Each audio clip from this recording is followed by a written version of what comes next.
பாட்டி சமையல் பேத்தி கிச்சன் ரொம்ப நல்லா போயிட்டுருக்குங்க.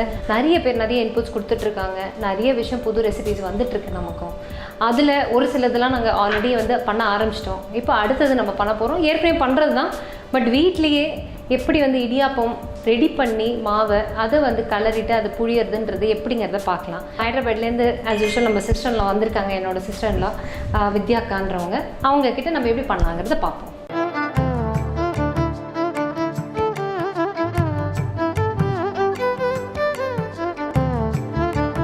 Maavadu.in. Authentic home food delivered daily.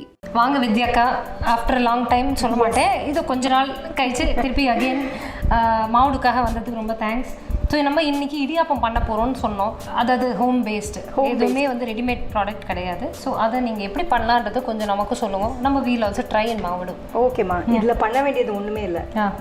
இது இட்லி புழுங்கல் வாங்கி அதை அரைச்சு ஒரு 1.5 டம்ளர் வச்சுருக்கேன். ஓகே, இந்த tumbler size usual normal regular coffee டம்ளர்னு சொல்லிக்கலாம். அதை அந்த அளவு 1.5 டம்ளர் அரிசி மாவு இருக்கு. அது வந்து இட்லி புழுங்கல். ஓகே, அதை அரைச்சு மிஷினில் கொடுத்து அரைச்சு வச்சுக்கலாம். இல்லை உங்களுக்கு இடியாப்பம் மாவும் கிடைக்கிறது, அதையும் வாங்கி பண்ணிக்கலாம், ஈஸி ஆயிடும். இது வந்து அதே 1.25 டம்ளர் தண்ணி அதே டம்ளர்ல அளந்துருக்கேன். கொஞ்சம் நல்லெண்ணெய், கொஞ்சம் உப்பு, இவ்வளவுதான் இதுக்கு இன்கிரீடியன்ட். ஈஸியா பண்ணுறது. இதுக்கு இந்த புழியறது வேணும் கண்டிப்பா. ஓகே, சோ இப்போ 1.5 டம்ளருக்கு மேல தண்ணி விட்டு நல்ல சூடானும். அது முத்து கொதி அப்படிம்பாங்க.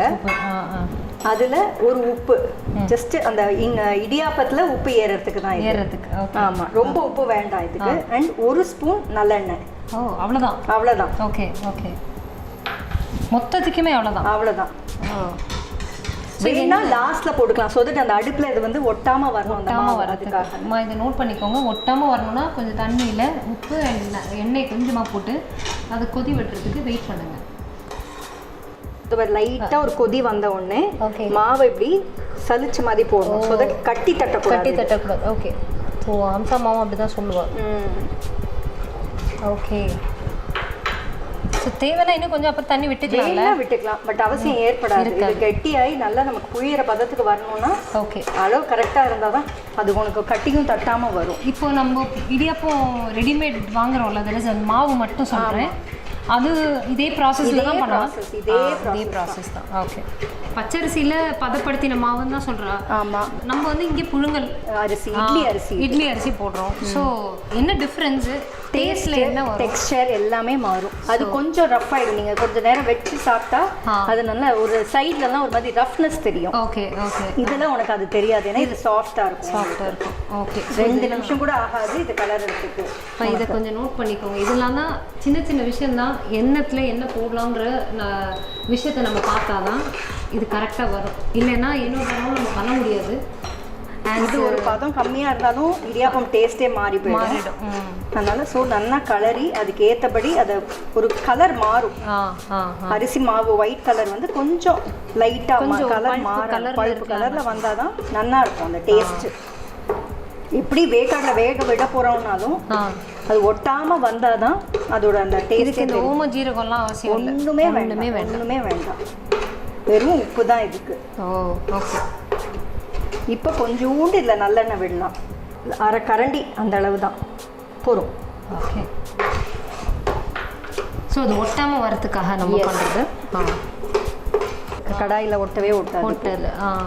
இது வந்து ஹாஃப் பாயில்டு, பார் பாயில்டு தான். ஓகே ஓகே, நம்ம இதே அப்படியே புழியக்கூடாது. ஏன் நம்ம வந்து தட்டில் விட்டு தான் பண்ணணும். தட் இஸ் இடியாப்பத்துக்கு சொல்கிறேன். ஏன்னா இதுவே பார் பாயில்டுன்ற. ஆமாம், இதுலேயே ஃபுல்லாக வெந்துருத்துன்னா புளிச்சு அப்படியே சாப்பிட்லாமோ.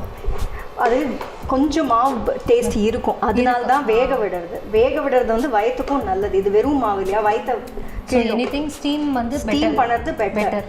ஸோ இதை நோட் பண்ணிக்கோங்க. இதெல்லாம் எதுக்கு நான் கேள்வி கேட்குறேன்னா, எப்படிலாம் பண்ணக்கூடாதுன்ற ப்ராசஸ் இருக்குது. அதை நம்ம தெரிஞ்சுக்கிறதுக்காக தான் கேட்குறேன். தப்பாக நினச்சிக்காதீங்க. இதெல்லாம் கேட்டால் தான் நமக்கும் விஷயம் தெரியும் எப்படி பண்ணலாம். கையில் கொஞ்சம் ஈரம் பண்ணிவிட்டு இதை தொட்டேன்னா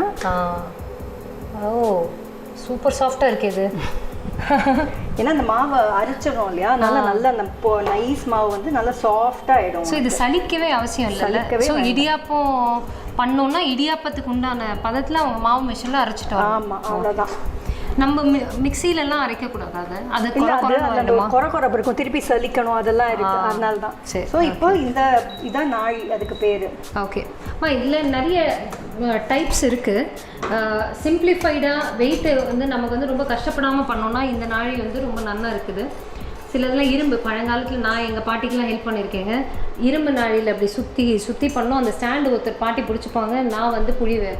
நீ இந்த ட்ரிப் வந்து இந்த இது பண்ணணும், அடுத்த ஈடுக்கு நீ பண்ணணும், அடுத்த ஈடுக்கு இன்னொருத்தர் பண்ணணுன்றது ஒரு பெரிய ப்ராசஸாக வந்து எங்களுக்கு பண்ணுவாங்க.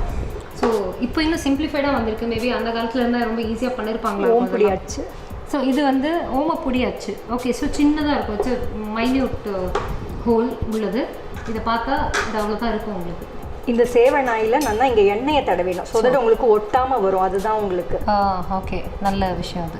ஓகே ஆனால் அந்த சூட்லேயே தான் புழியணும்ல, கொஞ்சம் ரொம்ப அப்படியே கொதிக்க புழியணும்னு அவசியம் இல்லை.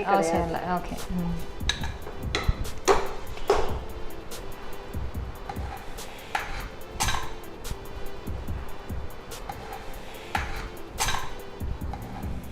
சேவை ஸ்டாண்ட் இதெல்லாம்.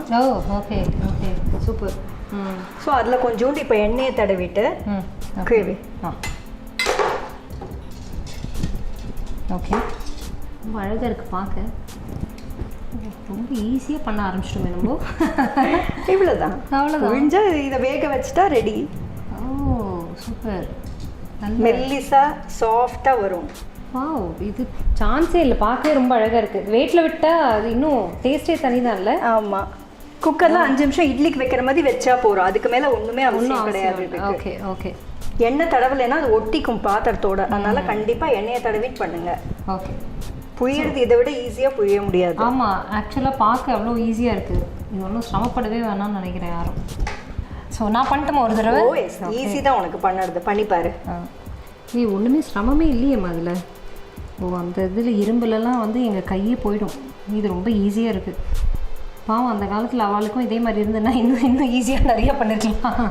ஸோ இது 10 நிமிஷம் தான். 10 நிமிஷம் குக்கரில் வந்து இட்லி வைக்கிற மாதிரி வச்சுட்டா ஈஸியாக ரெடி ஆகிடும். சூப்பர். இது அப்படியே சாப்பிடலாம், குழந்தைங்களுக்கு, சின்ன குழந்தைங்களுக்கு இது அப்படியே தரலாம். பெரியவங்களுக்கு வேணால் இதுக்கு நம்ம சைட் டிஷ் இப்போ பண்ணுறோன்னா கடலைக்கறி பண்ணால் ரொம்ப நல்லா இருக்கும் இது. ஓகே ஸோ இப்போ திறக்கலாமா? இது ஆஃப் பண்ணி 5 நிமிஷம் ஆச்சு, தாராளமாக திறக்கலாம். சூப்பர். ஜஸ்ட் இதை எடுத்து ஒரு பிளேட்டில் போட்டு சாப்பிட்டா அமிர்தமாக இருக்கும். எதுக்கு பிளேட்டு தான் இருக்கவே இருக்கு. இல்லை, எடுக்கிறது எப்படின்னு காமிக்கணும்ல நம்ம. ஓகே, ஒட்டாமல் வருதுன்னு காமிக்கிறதுக்கு.